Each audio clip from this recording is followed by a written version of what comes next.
जय महाराष्ट्र। आपल्याला सगळ्यांना माहिती आहे की गेल्या महिन्याभरापासून पाचोरा आणि भडगाव शहरामध्ये नगरपालिकेच्या इलेक्शनच्या संदर्भात रणधुमाळी चालू झालेली आहे। आणि या रणधुमाळीमध्ये मला वाटतं महाराष्ट्रामध्ये मी पहिला आमदार असेल की माझ्या वाढदिवसाच्या दिवशी मी असा सर्व कार्यकर्त्यांना विश्वासात घेऊन त्यांच्याशी चर्चा करून 1 तारखेला शिवसेना ही स्वतंत्र लढेल अशा पद्धतीची घोषणा आपण 1 तारखेला केली। आणि तुमच्यासह महाराष्ट्रभर सगळ्या न्यूज चॅनलला मला वाटतं आपल्या त्या स्वतंत्र लढण्याच्या संदर्भातल्या बातम्या चालल्या। त्या दिवसापासून म्हणजेच 1 तारखेपासून तर आजची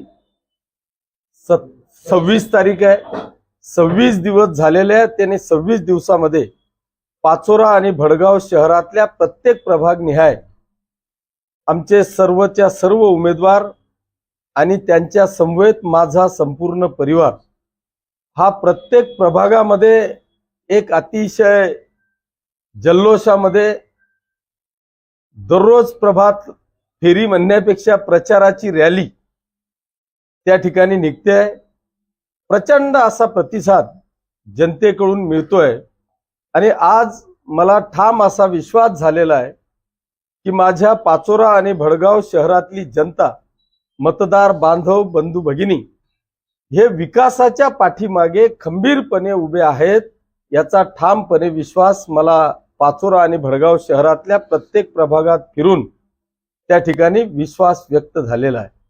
त्याच्यामुळे दोघही शहरांमधले नगराध्यक्ष पदाचे उमेदवार पाचोऱ्यामध्ये सुनीता पाटील आणि भडगावमध्ये रेखाताई प्रदीप मालचे ह्या प्रचंड अशा फरकाने विजयी होतील।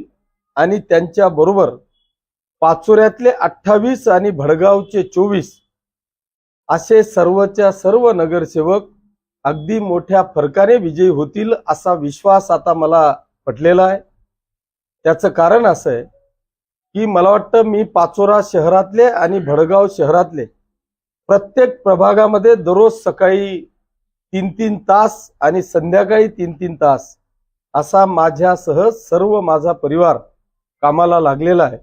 आणि माझ्या बरोबर शिवसेनेचे सर्व पदाधिकारी, शिवसैनिक द्वेषाने पेटलेला आहे। हे सगळे एकत्रित आले आणि त्या एकत्रित आल्यामुळे नुसते कार्यकर्तेच नाही तर पाचोरा आणि भडगाव शहरातली जनता सुद्धा त्याच द्वेषाने पेटलेली आहे की कुठल्याही परिस्थितीत 10 वर्षात केलेल्या विकास, दोघही शहरांमधले विकासात्मक दृष्ट्या झालेलं परिवर्तन याच्या पाठीशी माझ्या मतदारसंघातली दोघही शहरातली जनता ही खंबीरपणे उभी आहे।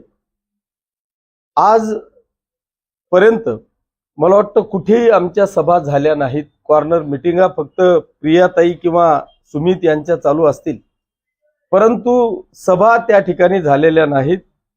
परंतु आता उद्या या महाराष्ट्रातल्या सगळ्या लाडक्या भगिनींचे लाडके भाऊ, राज्याचे माजी मुख्यमंत्री, आत्ताचे उपमुख्यमंत्री तथा नगरविकास मंत्री आदरणीय एकनाथ शिंदे साहेब हे भडगाव आणि पाचोरा या दोघही ठिकाणी सभेसाठी येत आहेत। मला खात्री आहे की त्या लाडक्या भावाला भेटायला जोरदार सगळ्या भगिनी उपस्थित राहतील आणि तिच्या बरोबरच या